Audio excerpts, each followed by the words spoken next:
आगरा में विश्व योग दिवस के अवसर पर 21 जून को समर्पण ब्लड बैंक दिल्ली गेट पर विशाल रक्तदान महोत्सव आयोजित किया जाएगा। इस अवसर पर कार्यक्रम के आधिकारिक पोस्टर का भी विमोचन किया गया। कैंप में 500 यूनिट रक्त संग्रह का लक्ष्य निर्धारित किया गया है, जिसमें शहर की 16 प्रमुख सामाजिक संस्थाएं सहयोग करेगी। 16 संस्थाएं आई साथ। समर्पण ब्लड बैंक द्वारा आयोजित ये रक्तदान महोत्सव 21 जून 2026 को सुबह 9 बजे से शाम 4 बजे तक चलेगा। प्रेस वार्ता में डॉक्टर योगेश कंसल ने बताया कि गर्मियों में थैलेसीमिया, डेंगू एवं दुर्घटना पीड़ित मरीजों के लिए रक्त की मांग बढ़ जाती है, जबकि ब्लड बैंकों में रक्त की कमी हो जाती है। उन्होंने बताया कि 1 यूनिट रक्त 3 लोगों की जिंदगी बचा सकता है। इसी उद्देश्य से इस बार 500 यूनिट रक्त संग्रह का लक्ष्य रखा गया है। कार्यक्रम के दौरान रक्तदाताओं को रक्तवीर सम्मान पत्र प्रदान किया जाएगा। मुख्य अतिथि केंद्रीय मंत्री S.P. सिंह बघेल रहेंगे। आयोजकों ने 18 से 60 वर्ष तक के स्वस्थ नागरिकों से अधिक संख्या में पहुंचकर रक्तदान करने की अपील की है। उनका कहना है कि केवल 10 मिनट का समय देकर 3 लोगों को नया जीवन दिया जा सकता है। आइए 21 जून को समर्पण ब्लड बैंक दिल्ली गेट पहुंचे और रक्तदान कर मानवता की सेवा में भागीदार बने। डोनर हो या नहीं हो, उसके पास कोई परिवार का सदस्य नहीं हो, समर्पण उसका परिवार है और समर्पण के माध्यम से उनको जितने भी रक्त की आवश्यकता होगी हम प्रयास करेंगे कि उस रक्त को जो पूर्ति किया जा सके। हमारा इस प्रेस वार्ता के मतलब ये कि जो आज आयोजित हो रही है उसके रहते हुए यही संदेश है पूरे शहर को, जितने भी अधिक से अधिक जो दानी व्यक्ति यहाँ आ सकते हैं उस दिन रक्तदान करें। उसके साथ अगर मान लीजिए यहाँ भीड़ भाड़ होती है उस दिन अगर नहीं कर पाएंगे, ये आयोजन चलता रहेगा निरंतर जो है, जब तक के जो जितने भी उस दिन हम पंजीकरण करेंगे वो यहाँ पर जो है अपना रक्तदान कर सकते हैं।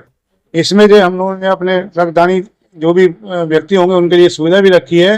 हम उनको वर्ष पर्यंत अपने हॉस्पिटल से, समर्पण ट्रॉमा हॉस्पिटल से ओपीडी की जो फ्री सेवाएं प्रदान करेंगे। जब भी वो जो ओपीडी में आएंगे उनसे जो कोई चार्ज जो हमारी पूरी ओपीडी नहीं लेगी। उसके अलावा हमारे पास जो हमारी पैथोलॉजी चल रही है उस पैथोलॉजी पर प्रोफाइल टेस्टिंग लगभग 20% कॉस्ट पर जो 7,000 रुपये की है वो 1,400 रुपये में भी हम और प्रोवाइड कराएंगे। हमारे पास अपना फिजियोथेरेपी सेंटर है, बहुत बड़ी फार्मेसी है, निरंतर चलने वाली 24 घंटे इमरजेंसी हमारी उपलब्ध है। सभी प्रोजेक्ट के माध्यम से समर्पण कटिबद्ध है, प्रण किए हुए है कि हम जो इस शहर के जरूरतमंद व्यक्तियों की सेवा करते रहेंगे। अभी फिलहाल में इतने कैंप हम लोगों के द्वारा आयोजित हो रहे हैं कि हमें बहुत ज़्यादा कैंप करने की आवश्यकता नहीं पड़ती है। उतने ही कैंप कराते हैं जितनी शहर में हम लोगों को ब्लड देने की आवश्यकता होती है।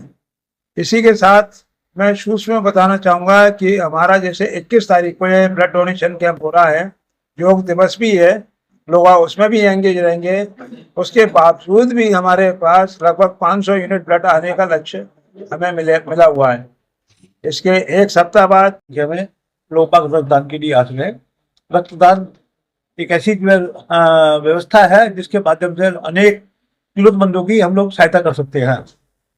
रक्तदान करने वाले व्यक्ति को श्रम के भी बहुत लाभ होते हैं, जैसे कि जो व्यक्ति रक्तदान करता है, रेगुलर इंटरवल पर करता है, तो उसे कई प्रकार की बीमारियों से निजात मिलती है। उसका बीपी नियंत्रण में रहता है, सबसे बड़ी बात तो ये है। दूसरे, उसको हार्ट की बीमारियों का खतरा बहुत कम हो जाता है। तीसरे, उसके ब्लड शरीर में नया रक्त बनता है जिससे शरीर में स्फूर्ति बनी रहती है, स्टेमिना रहता है। इसके अलावा चौथा एक बड़ा है, जो व्यक्ति रक्तदान करता है उसको कैंसर का भी खतरा बहुत कम होता है। ये सब ऐसी चीजें हैं जिससे रक्तदान दाता को। हमारी जनता से जनरल अपील है कि अधिक से अधिक ब्लड दें यहाँ पर। और हमारा ये कैंप जो 21 तारीख से लेकर के पूरे हफ्ते चलता रहेगा। मान लो कोई 21 तारीख को नहीं आ पा रहा है तो वो 21 तारीख के बाद भी आए। ये मेरा मीडिया से भी कहना है, आप अपना प्रयास करेंगे तो हमारे पास 500 यूनिट ब्लड नहीं, कम से कम 1,000 यूनिट ब्लड आ जाएगा, जिससे कि हम आगरा की पूरी जनता को स्वच्छ ब्लड दिलवा पाएंगे। और आगरा के अंदर सबसे प्रथम ब्लड बैंक यही है जिसने इस ब्लड को जो है शुरुआत करी थी, तो स्वच्छ ब्लड बीमारी में मिल सके।